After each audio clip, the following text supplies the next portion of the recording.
Ce colloque qui a eu lieu il y a quelques mois à Paris, organisé par Renalou, je pense il a eu un impact important.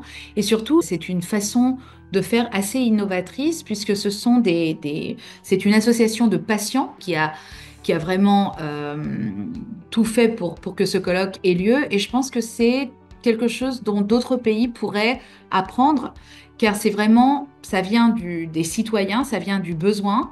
Et en fait, on demande des explications aux professionnels et au gouvernement pour améliorer la situation. Donc je pense que c'est très positif et très français.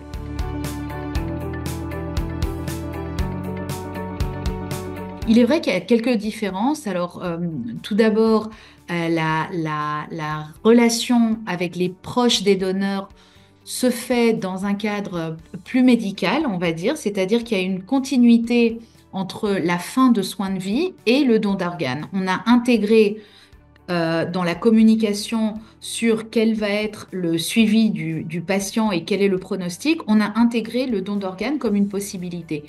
Donc je pense que pour les citoyens, il est plus compréhensible et en fait plus naturel de penser au don d'organes de cette façon, et surtout quand c'est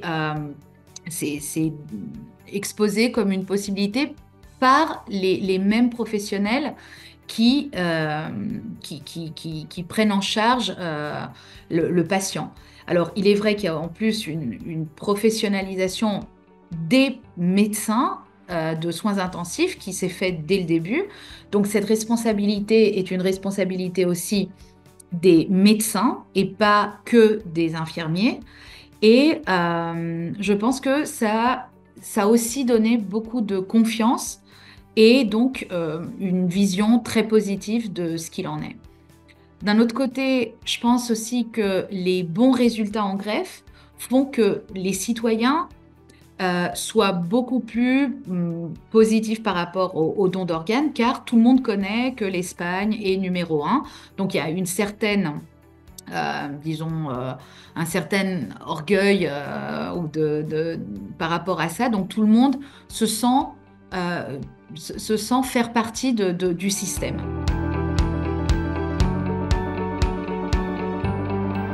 Si on connaît quelqu'un qui est réanimateur et on lui demande qu'est-ce qu'il pense du don d'organes, il faut absolument que cette personne puisse expliquer ce qui se passe, comment ça se fait, comment ça s'organise, etc., avec toute sécurité et en connaissant très bien le sujet.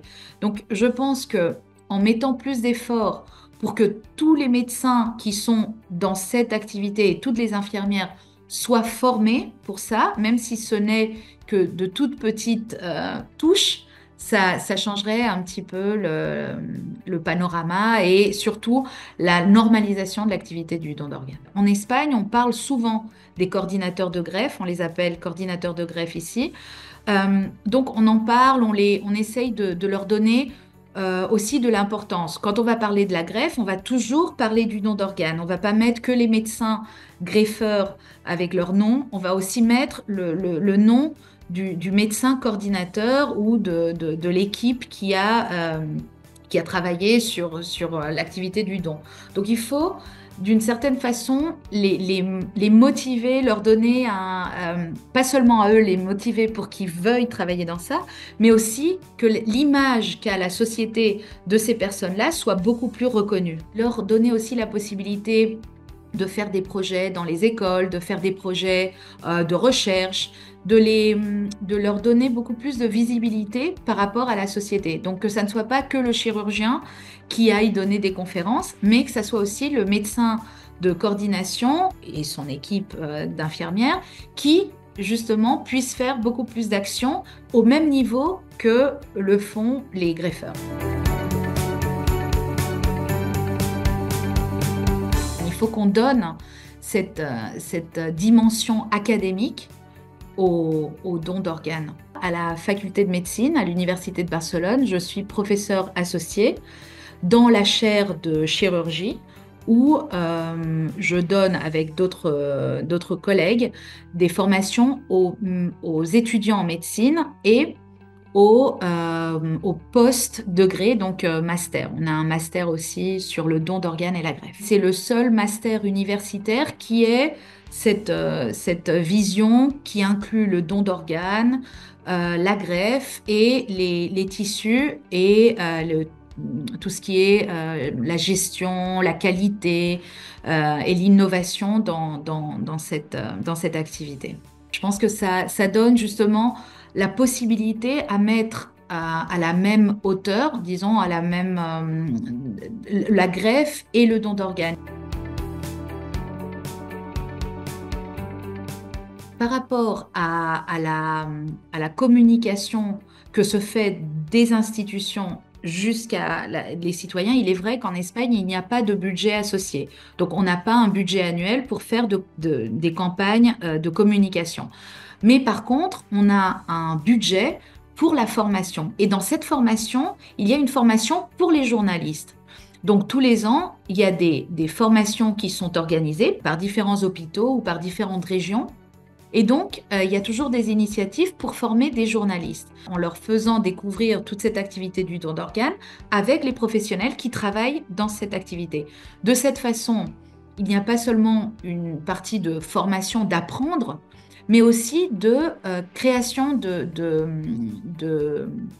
network, non, de réseau entre les journalistes et les professionnels de la santé, et ça devient des relais d'information. Il y a une relation de confiance qui se crée, et aussi de sensibilisation en leur faisant comprendre que ils font partie aussi du succès que peut avoir le don et la greffe dans un pays, mais qu'il s'agit d'une responsabilité où il faut très bien travailler les informations qui vont arriver en étant sûr et ne pas faire proliférer des fake news, par exemple.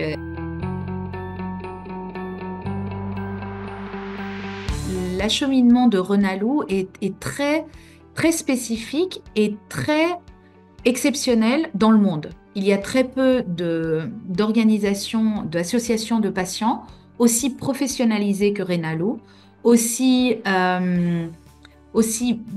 disons, Renalou va viser vraiment aux institutions, va viser au point de vue politique, et je pense qu'on a besoin de ce troisième élément, disons, de la chaîne. Et surtout, ce qui est très important aussi de Renalou, c'est qu'ils ne se sont pas centrés que dans la greffe, ils ont très bien compris que sans donneur, il n'y a pas de greffe, donc ce combat pour la greffe doit passer par l'augmentation du don. Et je pense que c'est très important puisque la plupart d'associations de personnes greffées ne vont pas avoir cette vision globale et intégratrice de tous les aspects du don et de la greffe.